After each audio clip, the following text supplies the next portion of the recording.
Biar damai yang melampaui segala akal itu turun dalam hidup kami, Tuhan Yesus. Sebab hari ini kami ada oleh karena Yesus Tuhan kami telah menyelamatkan kami. Berkati hidup setiap kami. Bicara keluar dari hati-Mu Tuhan. Buat kami pulang membawakan kebenaran Tuhan. Terima kasih Bapa, terima kasih. Di dalam nama Tuhan Yesus. Semua kita berkata, amin. Silakan duduk dalam hadirat Tuhan. Nah, mari kita buka firman Tuhan di 2 Raja-Raja pasal yang kedua. Kitab 2 Raja-Raja pasal yang kedua. Saya bacakan mulai ayat 23, 24 dan ayat yang ke-25. 2 Raja-Raja pasal yang kedua, ayat 23, 24 dan ayat yang ke-25. Elisa pergi dari sana ke Betel, dan sedang ia mendaki, maka keluarlah anak-anak dari kota itu, lalu mencemoohkan dia serta berseru kepadanya, naiklah botak, naiklah botak. Lalu berpalinglah ia ke belakang, dan ketika ia melihat mereka, dikutuknyalah mereka demi nama Tuhan. Maka keluarlah 2 ekor beruang dari hutan, lalu mencabik-cabik dari mereka 42 orang anak. Kalau Anda membaca sampai di sini, kelihatannya agak kejam. Sebetulnya ini bukan anak dalam arti kata anak-anak kecil, tapi ini sudah remaja lah. Remaja yang sudah beranjak dewasa. Nah, istilah mereka berkata naiklah botak, memang betul rasanya orang mengatakan Elisa itu memang botak. Tapi sebetulnya yang mereka ungkapkan itu adalah penghinaan. Kata naiklah itu bukan berarti naiklah ke tempat mereka, enggak. Sebab mereka mendengar bahwa Elia itu terangkat naik ke surga. Nah, waktu mereka berkata naiklah, naiklah, mereka berkata, ya kamu seperti Elia dong, naik kalau bisa. Dan jadi ketika Elia dibawa Tuhan ke surga itu jadi bahan lelucon. Dan ketika mereka mulai bicara soal rambut di kepalanya, itu sudah bicara soal pengurapan yang di atasnya. Jadi ini sebuah sindiran yang kasar dan sangat kurang ajar. Dan rupanya Elisa begitu mendengar langsung mengutuk. Dan keluarlah beruang, dan yang dibunuh 42 orang dari anak-anak itu. Nah, setelah peristiwa itu ada pada ayat yang ke-25. Karena Alkitab mengatakan, dari sana pergilah ia ke Gunung Karmel, dan dari sana pula kembalilah ia ke Samaria. Nah, pertanyaannya adalah mengapa dia pergi ke Karmel? Setiap kali ada tujuan, kalau Anda membaca hidupnya Elisa, hampir dapat dikatakan selalu di tempat yang dia tuju itu akan terjadi sesuatu. Dia pergi ke Yeriko, maka mata air di Yeriko disehatkan. Dia ke Betel, terjadi peristiwa yang sudah kita baca tadi. Kemanapun dia pergi, selalu ada sesuatu yang diceritakan oleh Alkitab, apa yang kemudian terjadi di tempat tujuannya. Tetapi pada ayat yang ke-25 ini ada yang cukup aneh. Alkitab mengatakan dari sana pergilah ia ke Karmel, dari Karmel dia balik ke Samaria. Nah, kenapa dia ke Karmel? Saya merenungkan akan ayat ini. Saya pikir saya cuma ketemu dengan satu alasan. Saudara, Elisa sadar bahwa dia telah terima jubahnya Elia. Tetapi rupanya jubah Elia saja tidak menjamin bahwa dia bisa membawa seluruh bangsa mengabdi dan nyembah hanya kepada Allah Jehovah. Karena itulah dia merasa ada sesuatu lagi yang masih kurang, yang dia harus ke sana untuk membawa seluruh bangsa bertobat kembali. Bayangkan kalau anak-anak remaja di Betel saja berani menghina dia begitu rupa. Dia mengatakan dalam hatinya, saya percaya bagaimana dengan orang-orang di kota-kota lain.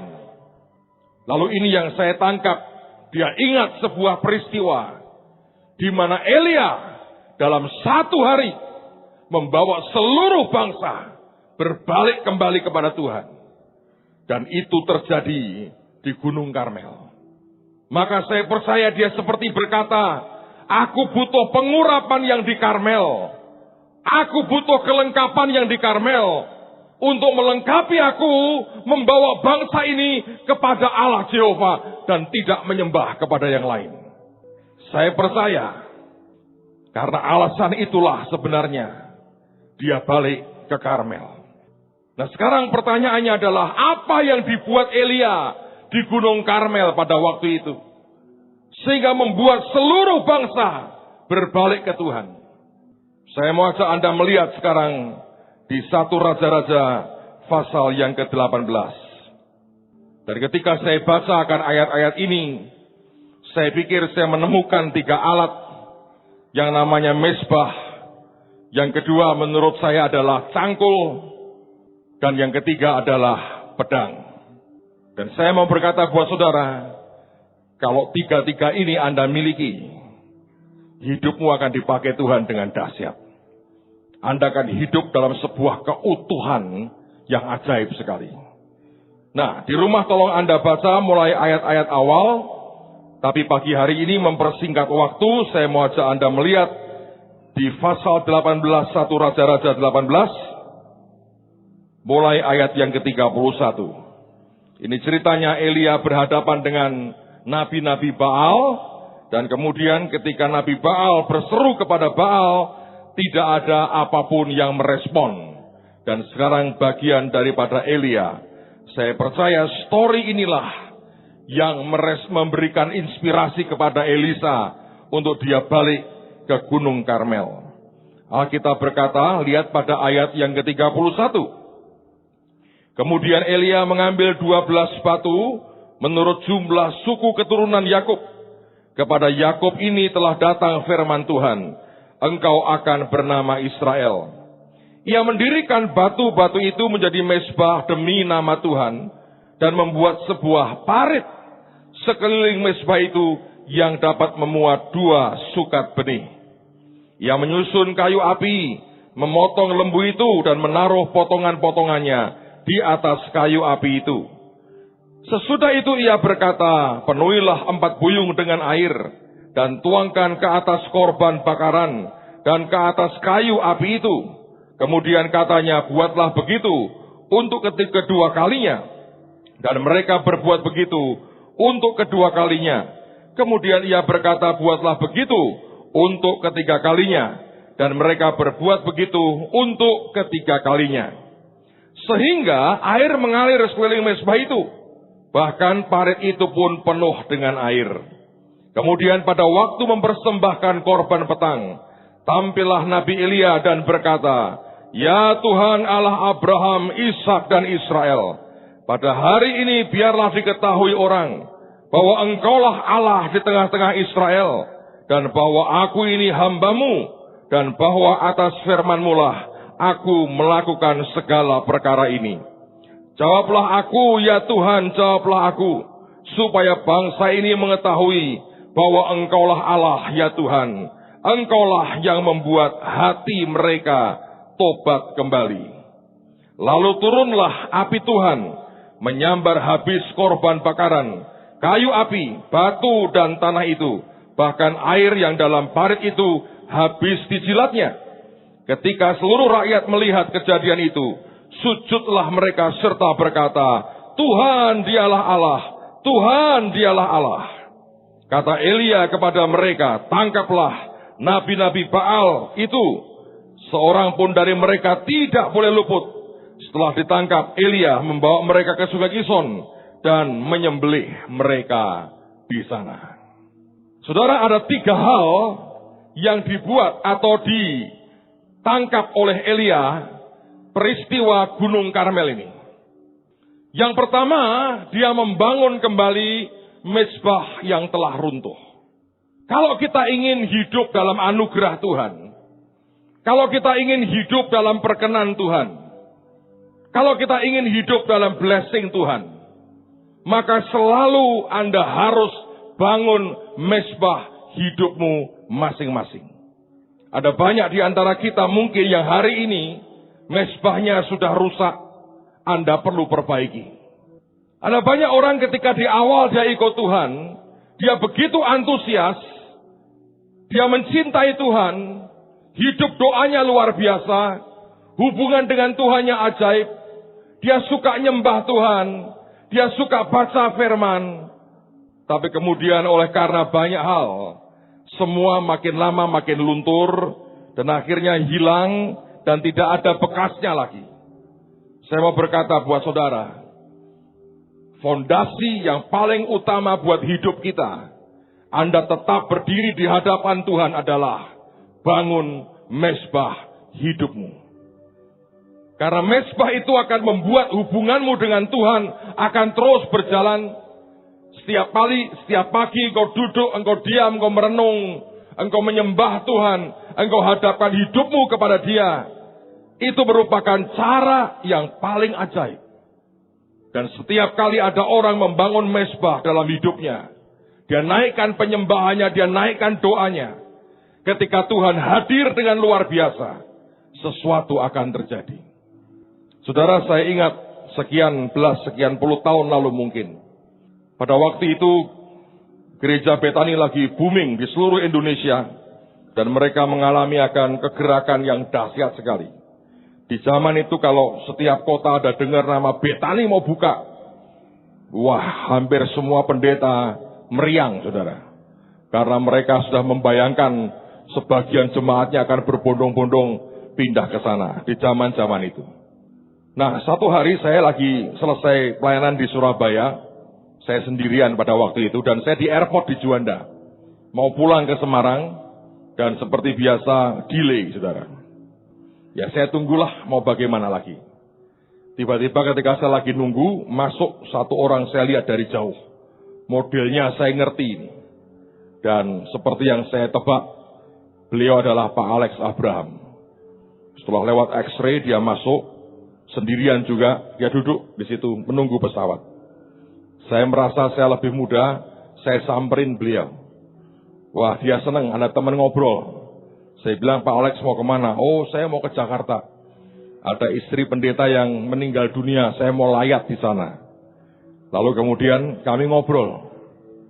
Lalu saya berkata begini, Pak, kalau Bapak saya tanya, bagaimana Bapak menggambarkan rahasia sukses itu di mana? Dia ketawa. Dia berkata begini, walaupun seperti apa, dia berkata, tidak banyak orang yang tanya seperti ini.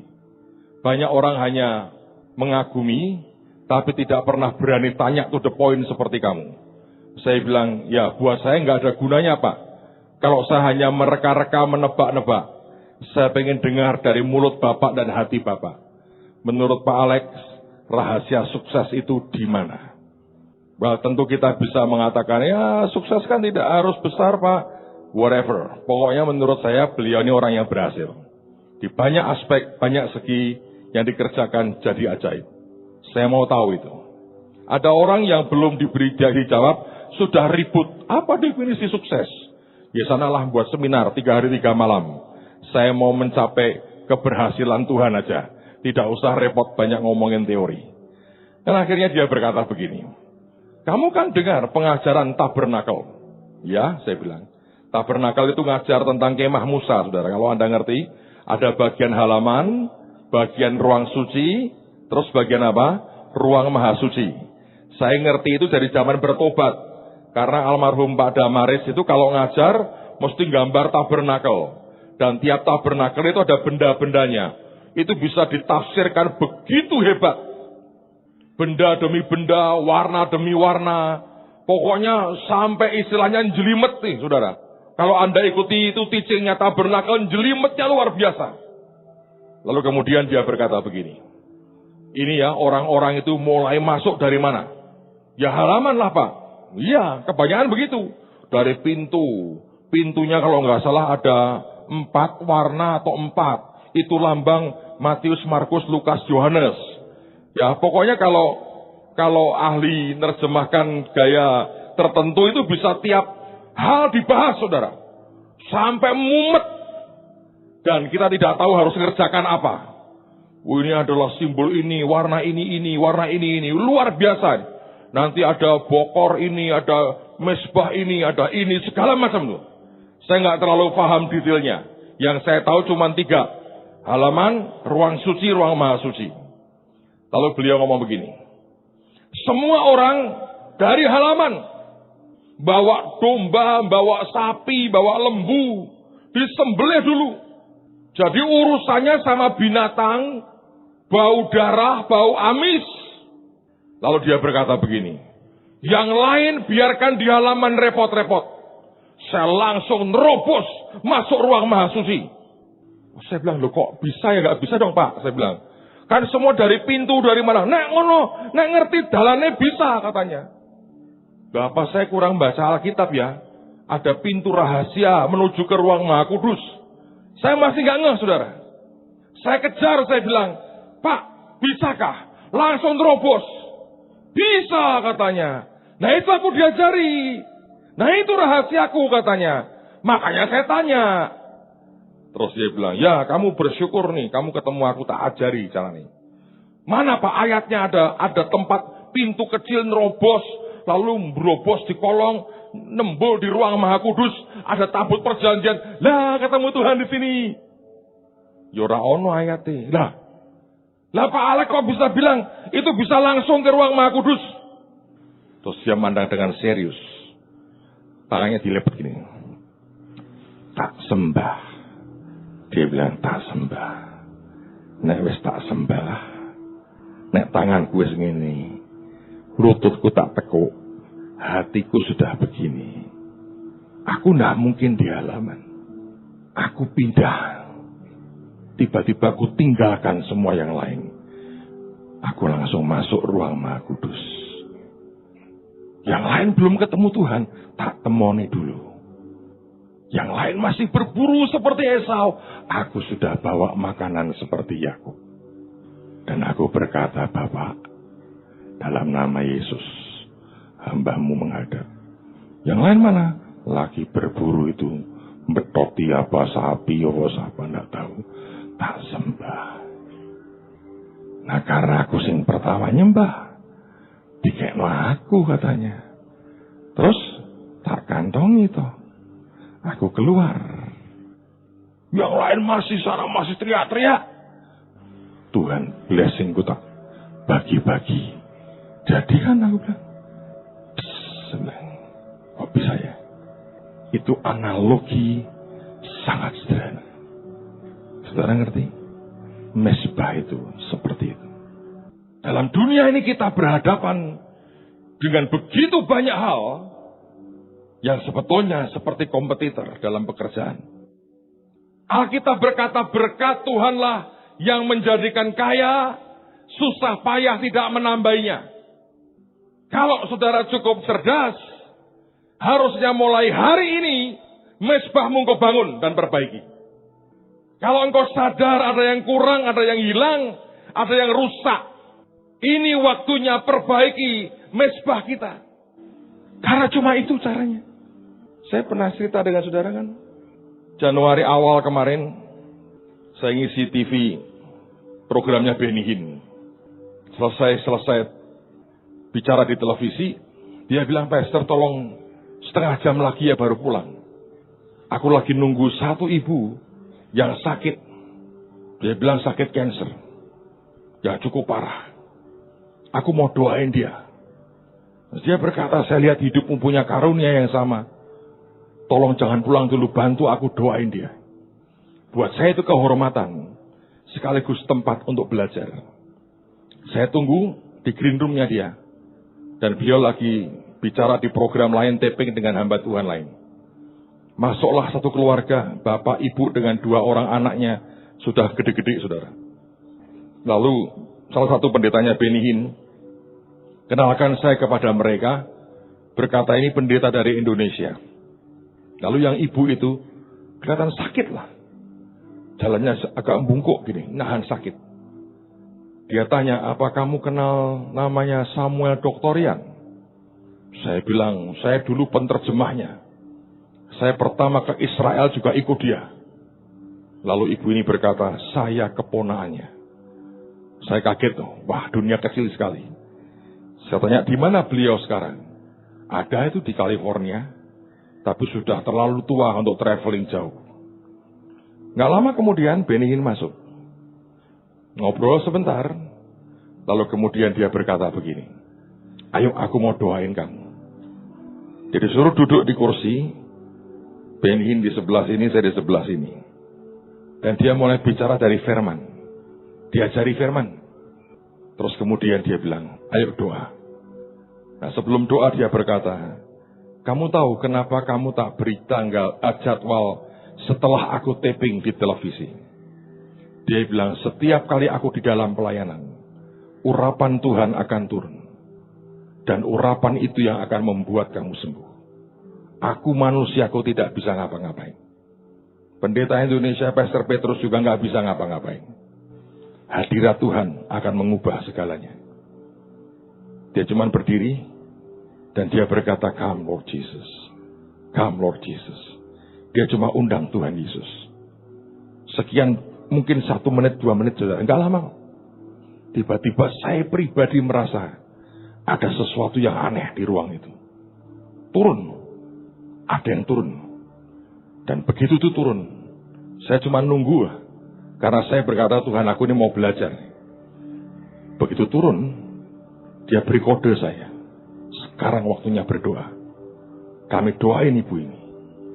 Selesai didoain, saudara. Ini ibu ya. Kalau gerak sedikit aja sakit perutnya. Kesentuh aja sakit. Dia bilang, coba berdiri katanya. Coba sentuh perutmu. Sentuh. Sakit gak? Enggak. Tekan lebih keras. Enggak. Tekan lagi. Enggak. Panggil suaminya. Gede suaminya.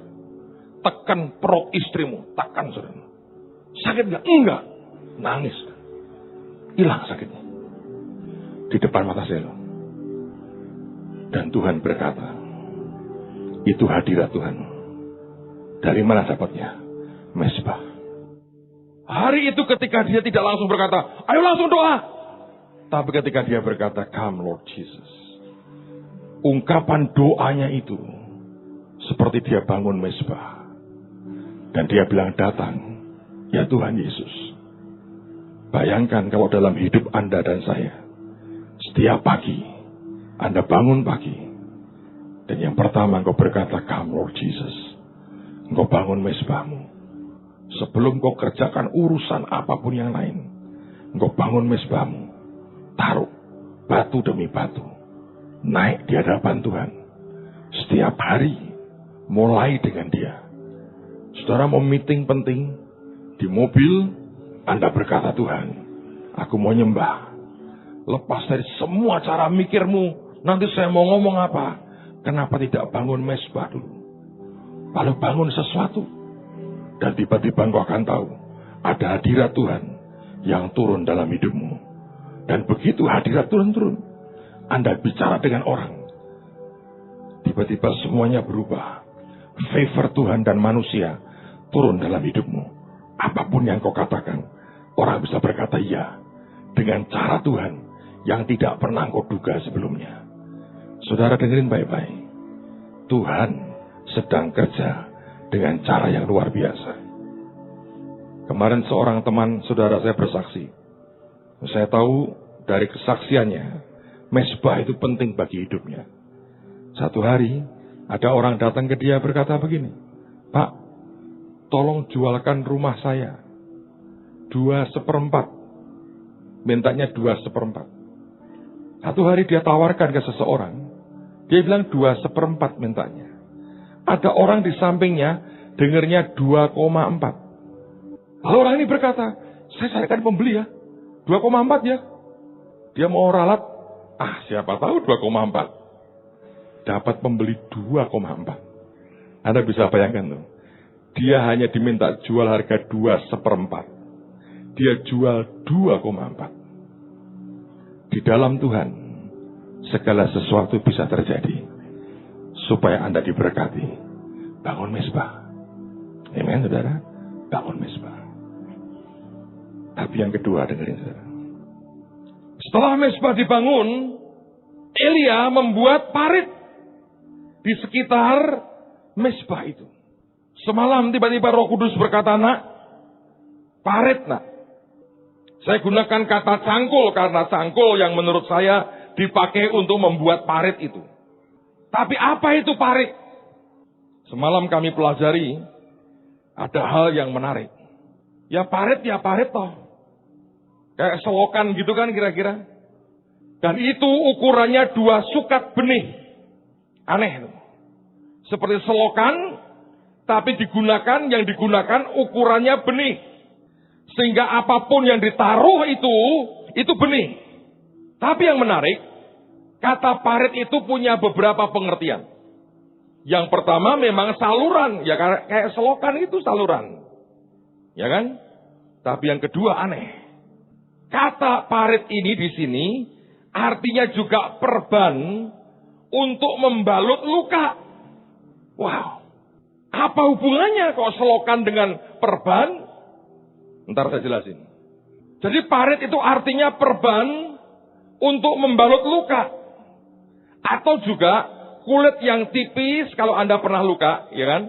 Kemudian mulai sembuh. Nah, proses penyembuhan itu ada kayak kulit yang tipis. Itu parit. Tapi ada yang aneh lagi. Kata parit itu dari akar kata yang artinya naik, koap naik, tumbuh, memancar dengan kuat, makin luas, atau juga jadi yang superior, yang paling hebat. Bingung nggak saudara? Jangan. Karena ini pengertian. Dengar baik-baik. Ketika dibuat parit itu, ukurannya 2 sukat benih. Sehingga apapun nanti yang ditaruh di parit itu adalah benih. Dalam hal ini, Elia taruh air. 12 buyung air taruh. Simbol 12 suku. Oke? Nah, apa yang membuat kemudian bahwa benih ini akhirnya menghasilkan tuaian berupa apa? Hujan yang lebat. Anda harus ingat, 3,5 tahun Israel tidak kena hujan. Kering, gersang, mati semua. Setelah peristiwa itu, kalau Anda baca berikutnya, hujan begitu lebat melanda seluruh Israel. Sebetulnya itu hujan adalah tuaian. Parit dibangun dengan ukuran benih. Tapi Tuhan mau berkata begini. Benih apapun yang kau tabur, saudara, harus dari hati yang sudah tidak ada luka lagi.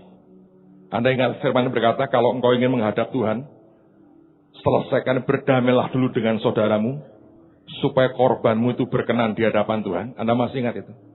Banyak orang rupanya taruh korbannya, taruh benihnya dengan luka di hati yang tak terselesaikan. Saudara, Alkitab berkata sedapat-dapatnya, kalau hal itu bergantung kepadamu, berdamailah seorang terhadap yang lain. Parit yang untuk benih harus merupakan parit yang tanpa luka. Hidup kita, hati kita ini harus seperti parit, di mana Tuhan bisa taruh benih terbaik masuk ke hidup kita. Tapi ini tidak boleh ada luka. Kalau kita mau membereskan jiwa kita hari ini, kalau kita bisa sedia membereskan semua luka, kecewa, sakit hati, kemarahan kita, dendam kita, kebencian kita, rasa jengkel kita, kecewa, marah, ini barulah merupakan parit yang Tuhan bisa beri benih. Karena firman berkata, Tuhan itu memberi kita roti untuk dimakan. Dan Tuhan juga memberikan benih untuk kita tabur. Tapi seringkali benih yang dia berikan ke kita, itu mati. Sebab paritnya penuh dengan luka. Kecewa, marah, sedih, dendam, sakit hati, benci. Menyimpan kesalahan orang lain. menghakimi orang lain, pahit dengan orang lain. Dan itulah yang membuat benih Tuhan itu tidak bisa berbuah lebat. Saya kaget loh, bahwa ternyata parit yang dibuat ini, seperti Elia berkata, bangsaku kau harus sembuh. Terlalu banyak luka, sehingga benih Tuhan tidak bisa masuk dalam kehidupan kita. Saya berdoa, saudara, Tuhan akan pulihkan kita hari ini. Sebentar kalau Anda tinggalkan tempat ini, pulang dengan paritmu tahir, bersih, sembuh. Tidak ada luka, tidak ada infeksi apapun, tidak ada kuman apapun bercokol lagi di hidup kita. Anda akan menjalani hidup dengan sukacita. Anda akan nikmati kehidupan Anda dengan Tuhan. Jalan dengan beban jiwa yang begitu ringan. Dan Anda bisa menari di atas gelombang Tuhan yang luar biasa. Mari beresi parit ini loh, saudara. Tuhan siap memberikan benih yang terbaik. Dan banyak orang sudah menerima janji Tuhan. Kenyataannya janji itu sampai dengan hari ini seringkali nggak pernah terwujud. Kenapa? Karena setiap kali ditaburi sesuatu, rusak dan mati. Suatu hari, saya ketemu dengan seorang ibu. Dan beliau istri seorang pejabat. Dia konseling. Sambil cerita, Pak, saya diberi tugas oleh atasan saya nih, untuk mengembangkan sebuah desa di Jawa Barat. Dia berkata, tapi saya punya masalah, Pak. Airnya pH-nya kacau, airnya asin. Saya tanami apapun, Pak, tidak bisa tumbuh. Apalagi berbuah. Padahal pada akhir tahun, saya harus lapor kepada atasan saya. Bagaimana hasilnya? 2 kolega saya diberi tugas di desa lain. Yang lebih gampang. Airnya normal. Tinggal diatur dengan baik, semuanya beres. Saya diberi tugas yang tidak mungkin dikerjakan, Pak. Dia berkata 3 kali saya tanami dan semuanya mati.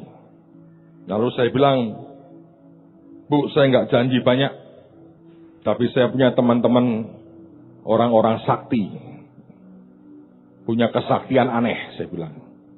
Ibu, saya kenalkan aja lah, biar diatur. Jadi saya minta Pak Sugi sama Ibu EKD waktu itu, tolongilah ibu kita ini, kasihan. Saya tidak ikut, tapi ini yang saya dengar. Itu air ada empangnya, dikocori macam-macam, segala macam lah. Itu ada komandan angkatan laut di situ bengong, lihat ini apa ini? Ini dukun dari mana, aneh-aneh begini. Dalam waktu singkat, itu air sembuh. pH-nya normal. Dirasakan di lidah, sudah tidak asin lagi. Saya masih ingat kita kirim 135 pohon buah-buahan ke daerah itu. Hari ini dapat dibilang semua tumbuh berbuah luar biasa. Sebab paritnya sembuh. Ngerti saudara? Amen. Hidupmu juga sama. Tuhan berkali-kali berikan kepada saudara bibit-bibit yang luar biasa. Pekerjaan-pekerjaan yang ajaib-ajaib. Tapi kau berkata, Pak, kenyataannya setiap kali dicoba, mati, Pak. Saya coba, gagal. Lalu Anda berkata, saya sudah memberikan perpuluhan, saya berikan persembahan. Hasilnya nggak ada. Mungkin paritmu masih banyak luka. Terlalu asin. Sebagian terlalu kecut. Sebagian besar terlalu pedes. Tanah kok rasanya kayak Lombok 3.000 biji begitu. Apapun ditanami kepedesan mati saudara. Dan kalau itu masalahnya, kita harus selesaikan hari ini. Semua yang membuat hatimu luka, pahit, kecewa harus selesai. Kenapa? Karena hanya itu yang membuat pengertian ketiga tadi dari parit itu akan terjadi. Engkau akan mengalami pertumbuhan. Engkau akan memancar dengan kuat. Engkau akan naik. Engkau akan makin luas. Dan engkau akan jadi superior di atas yang lain. asal inimu sembuh.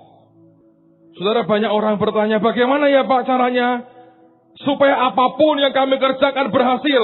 Sederhana, jangan simpan kepahitan. Jangan simpan dendam. Jangan simpan sakit hati. Minta mawar Sharon yang paling manis itu membuat manis hati kita. Kencing manis jangan, hati manis haris, saudara. Amen. Kalau itu masuk ke hidup kita, saya percaya sesuatu yang ajaib tiba-tiba akan berbuah luar biasa. Kami melihat desa yang mati hari ini rimbun luar biasa. Tanah yang tidak pernah menerima apapun sebelumnya, hari ini tanah yang sama menghasilkan buah yang ajaib. Hidupmu dan hidup saya sama. Ingat, kita manusia ini diciptakan Tuhan dari debu dan tanah. Dan sebagian besar badan tubuh manusia ini air sebetulnya. Sekarang saya mau tanya, Anda jawab dengan hatimu. pH airmu di sini seperti apa? Waduh Pak, kecut, asem, bau, karu-karuan. Berhenti, minta Tuhan sembuhkan. Beri saya magic formula sederhana. Ampuni yang bersalah kepadamu. Yang pernah merugikan saudara, merampas apapun yang kau punya, hari ini berkata, aku ampuni Tuhan. Selesaikan.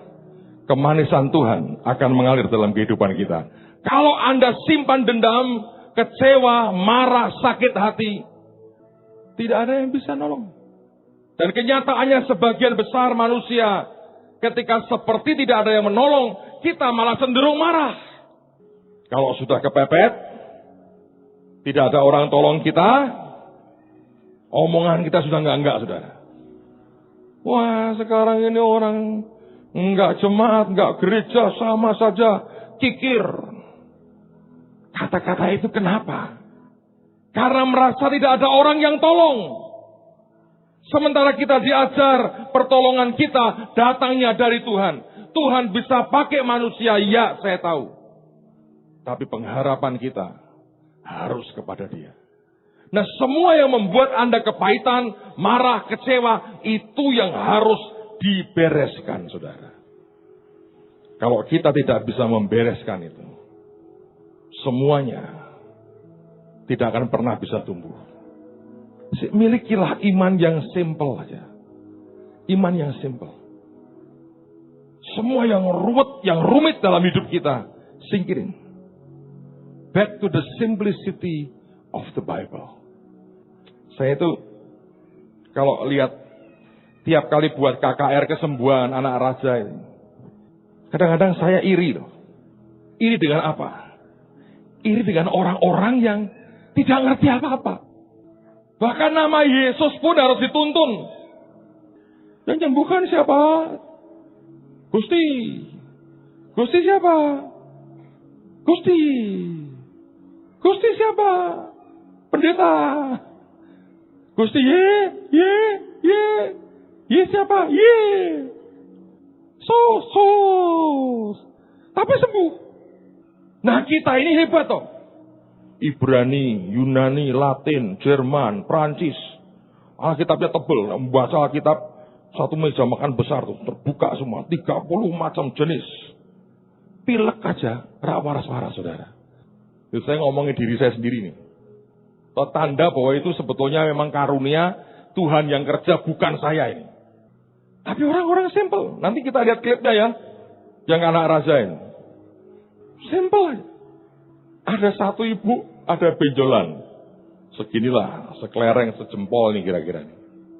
Itu kalau Anda, cara berpikirmu ya analisanya ya panjang. Oh, ini harus dibiopsi dulu nih, termasuk jenis apa. Nah itu bayarnya berapa? Sekian, bayar sekian. Harus periksa ini, periksa ini, periksa ini, periksa ini, periksa ini. Nah ini orang sederhana, cuma jogetan setan orang, sama Pak Victor cuma begini loh. Setan orang doyan demit orang dulit, begini, hilang. Cara jelasinnya gimana? Makanya lain kali kalau ada anak raja datanglah yang sakit terus saudara. Menurut jogetan aja sudah. Nanti kan waras.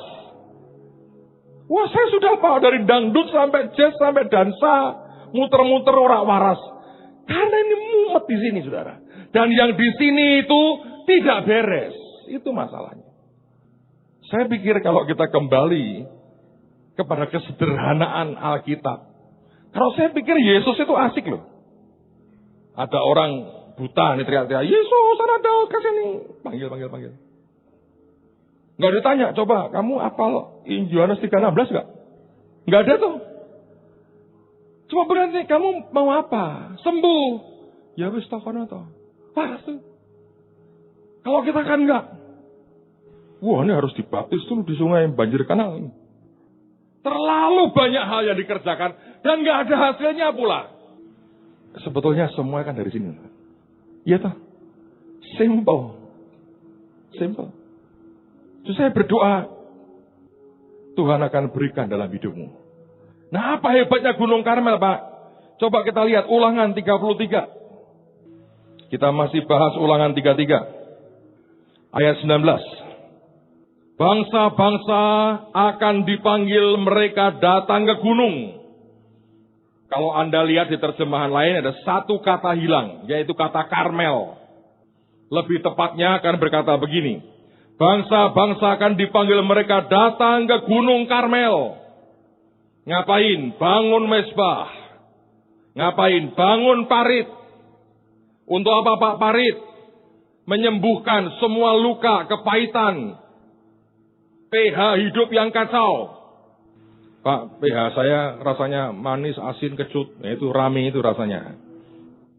Di Gunung Karmel. Di sanalah mereka akan mempersembahkan korban sembelian yang benar. Apa itu? Mesbah. Mesbah dibangun, taruh korban yang benar. Korban yang benar itu selalu harus dari hati yang benar. Lalu, ini yang terjadi di Gunung Karmel nih.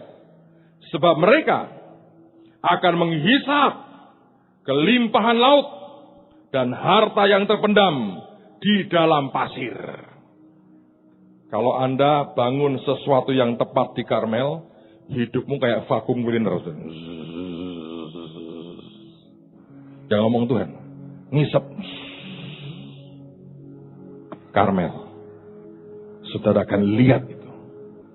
Jadi sebuah kenyataan yang ajaib dalam hidup kita. Amen, saudara. Bangun mesbah. Beresi. Paritmu. Beresi. Semua yang kacau beresi. Jangan tunda. Pagi ini beresi. Sehingga engkau punya iman, hati yang simple. Sederhana aja. Ada orang-orang yang rumit.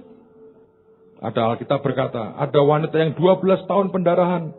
Dia menjamah jubah-jubahnya. Malah dibahas. Wah, kok megangnya jubah ya? Apa Anda ini dari aliran Yahudi yang ekstrim ya? Kok dia memegang jubah? Karena jubah itu biasanya kan enggak gitu ya. Ini kita Yahudi yang agak miring-miring, agak sesat ini wanita ini. Lah mbok ora usah bahas ngono, kowe melu nyekel lho nang ben kowe waras. Iya toh? Kita ini bukannya mau ikut iman sederhana, malah dibuat rumit. Ini loh saudara. Karena di sini masalahnya. Nanti Anda lihat ibu-ibu itu. Ada ibu satu ya, motornya kualik gini. Coba Anda bawa ke ahli mata itu. Oh, ini dikeluarkan dulu nih matanya Bu. Pere kira-kira mungkin sudah wang tak sekrup lagi gini. Satu hari, kemarin Pak Yusak cerita sama saya. Dia bilang gini, "Kowe ngerti ra?" Dia cerita tentang Bu Yusak. Ruas sekian dari tulangnya ini keropos semua. Ini sekian tahun lalu. Dia tidak bisa gerak. Kena goncangan sedikit sakit. Tak gendong masukkan mobil. Aku ngebut dari Bandung ke Semarang. Nggak sampai 5 jam. Anda kalau mau test drive dengan beliau. Tak kebut tidak berhenti aku. Dibawa ke Ungaran, tempatnya Dr. Timotius. Diperiksa, wah ini keropos semua. Terus tak ganti baja ya. Waduh. Kayak satria baja hitam. Ganti baja, wis tua pakai baja. Saya bilang lah itu nek keluar negeri tiap kali akses, tweet bunyi itu diperiksa terus. Punggungnya baja itu. Bayangin, kalau Anda punya tengkuk biasa tapi tegar aja, Tuhan sudah buat, saudara. Bayangin, tengkuk baja tuh, nggak bisa nih. Sudah umur kasih baja begini. Doa Tuhan ngomong gitu. Lu mbok disinari nganggo apa murah nang TV itu katanya. Lho apa no to Tuhan? Ndelok TV lho ano. Munculnya ada TV kok muncul. Oh ya, disinari. Waras. Tanpa baja-bajanan. Ya iman kadang-kadang, Pak kok goblok-goblokan. Sing penting waras toh. Daripada Kanda pinter-pinteran tapi rak waras-waras. Mari kembali kepada kesederhanaan Alkitab. Amen. Bangun mesbah. Paret diberesi. Ini diberesi. Kebaskan ya hari ini. Anda akan nyedok yang luar biasa. Yang ketiga, pakai pedang. Artinya apapun tuntaskan. Elia berkata gini, sembelih itu nabi-nabi Baal. Sembelih di sungai Kison. Dia pakai pedang. Beresi semua. Sembelih. Tuntaskan. Apapun yang Tuhan perintahkan dalam hidupmu, ayo dituntaskan. Angkat hati tanganmu di hadapan Tuhan. Engkau Tuhan yang menyembuhkan semua parit hati kami Tuhan. Kami berkata tidak ada lagi kepahitan, dendam, sakit hati, kecewa, marah kami buang dalam nama Tuhan Yesus.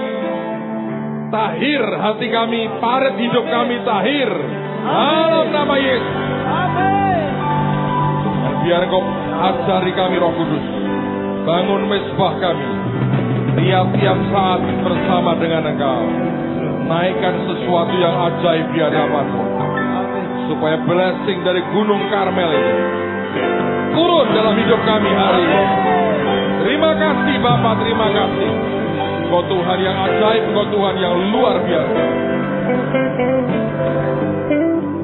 Saudara, perhatikan saya 1 menit. Kalau Anda lanjutkan ayat itu, dan ini yang Tuhan mau buat. Elia berkata kepada Ahab, makan dan minum, sebab aku dengar abundance of rain. Satu jumlah yang sangat limpah besar. Hujan Tuhan sedang turun. Amin.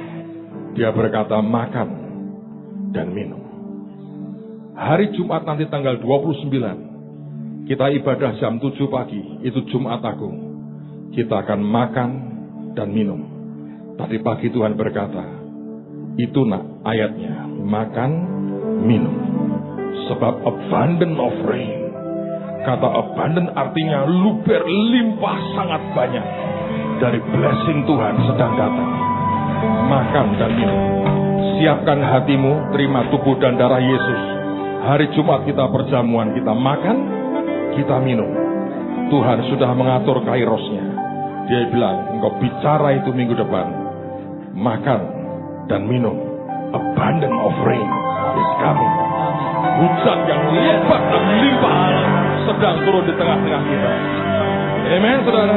Amin. Hamba berdoa dalam nama Yesus, siapkan hati kami, Tuhan. Kami akan makan dan minum dan abundant of rain akan turun di tengah-tengah kami. Terima kasih Engkau Tuhan yang luar biasa. Pagi ini kami mau sembah Engkau dengan harta kami. Tuhan Roh Kudus Kau bicara. Berapa yang Kau mau kami bawa kepadamu. Kami lakukan dalam ketaatan bukan karena kebiasaan. Supaya namamu dipermuliakan. Di dalam nama Tuhan Yesus. Kami sembah Engkau dengan iman. Yang percaya berkata, Amen.